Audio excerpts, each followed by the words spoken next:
let's talk a little bit about compliance and opt-in. So, as I mentioned earlier, the laws around SMS marketing are very strict. They're different than the laws than email marketing, right? Email marketing has something that's called implied consent.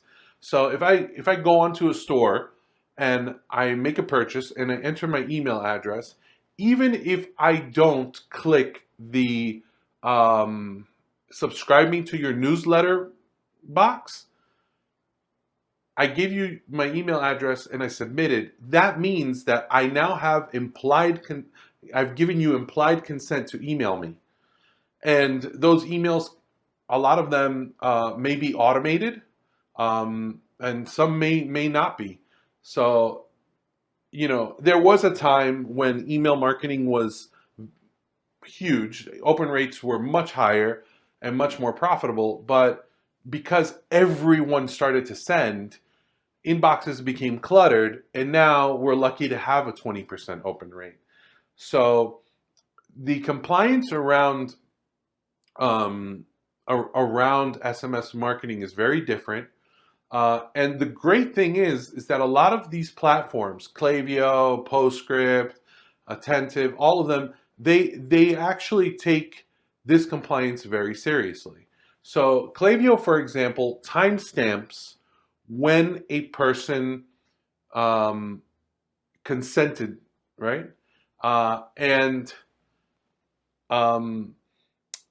the Postscript, if you're going to upload a list to Postscript, you actually sign a waiver saying that list that has consented and it's verified. Because if you get caught uploading a bogus list, the penalties are about $400 per email per phone number that you're uploading there. So compliance is super important. And then some of the ways around this, or some of the good ways to get people to opt into your email, are going to include these pop-ups, right? So when you go to a website, you might have a pop-up that says, say subscribe and get $30 off of your purchase. If you want your coupon, click here, enter your phone number and enter your email, and we'll send it over to you. There's another way where you actually confirm directly on your phone. That's actually the fastest way to do it and the easiest way to do it. So far, obviously, what you're going to want to do is you're going to have a pop-up, right? Where people are going to get to your website, whether it be on their phone or on a desktop, and they have the option to opt in with their email and their phone number. So that's number one. That's the first way that you're going to want to get them to opt in. Text to subscribe is what we see right now to be the best, the best, highest converting way to capture a phone number.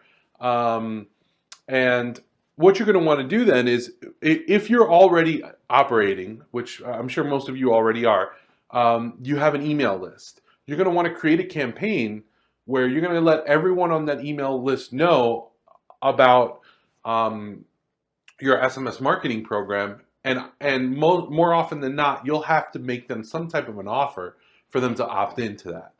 And then you could drive them to a landing page and you say, hey, here's the form, fill out this form, consent, we're going to send this to you. And then, that's at that point, you capture their email address. They'll get a coupon or whatever, a gift with their next purchase, whatever it may be. And then the third way that we recommend people to grow their list when it comes to SMS is with social media. So if you have a social media presence, you're going to want to put that out there. You're going to want to let people know, hey, you're going to want to opt into this. You don't want to miss out on this. We have a great program going on. All you have to do is text us, subscribe to this phone number, and we'll include you in that. There are a few nuances here to take into consideration. The first one is that more often than not, if you look on your screen, you see it says text PAW-RAM to 29691. If you have a number like that, that's called a vanity number. Those numbers are usually a little bit more expensive, or a lot a bit more expensive. But they're also, the carriers will not flag them ever. And this is a lot like email, right? In the sense that emails have to warm up. A lot of people don't know that, but when you have a new email domain, right? So we have like weclickgroup.com. Right out the gate, if we were to try to send 1,000 emails in our first day, they would get flagged by email providers like Google, and then they would either shut us down or get sent to spam. There's a similar thing that happens when in the SMS world. There are, and unfortunately, there's already people out there that are abusing the power of SMS. And one of the ways around that is getting either a vanity number, an 800 number, which is a nice medium in between getting a vanity number and just using the free one that the providers give you, because more often than not, that 800 number will go out and will reach the phone, right? This has a lot to do with carriers, and we're going to see how this develops over time, you know. But yes, very important.